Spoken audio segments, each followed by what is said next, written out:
Doctor Haris ഹസനെതിരെ ആരോഗ്യവകുപ്പിന്റെ നടപടി. ആ വാർത്തയിലേക്കാണ് ഇനി. തിരുവനന്തപുരം മെഡിക്കൽ കോളേജിലെ പ്രതിസന്ധി തുറന്നു പറഞ്ഞ ഡോക്ടർ ഹാരിസ് ഹസന് ആരോഗ്യവകുപ്പിന്റെ കാരണം കാണിക്കൽ നോട്ടീസ്. ഡോക്ടർ ഹാരിസ് ഹസന്റെ ആരോപണങ്ങൾ പൂർണ്ണമായി തള്ളുന്നതാണ് മെമ്മോ.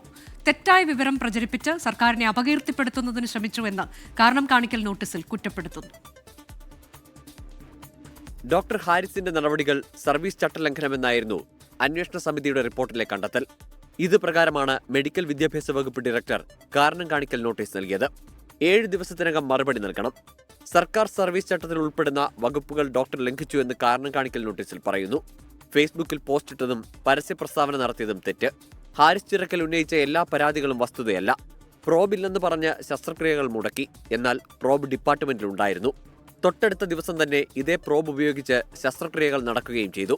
പരാമർശങ്ങൾ സർക്കാരിനെ അപകീർത്തിപ്പെടുത്തിയെന്നും നോട്ടീസിലുണ്ട്.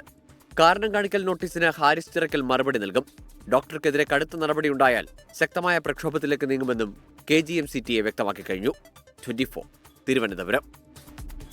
ലോകത്തെവിടെയായാലും ഏത് സമയത്തും 24 വാർത്തകളും ഓഗ്മെന്റഡ് റിയാലിറ്റി പാക്കേജുകളും എക്സ്പ്ലെയിനറുകളും വിശദമായി കാണാൻ ഞങ്ങളുടെ YouTube ചാനൽ നിങ്ങൾക്ക് സബ്സ്ക്രൈബ് ചെയ്യാം.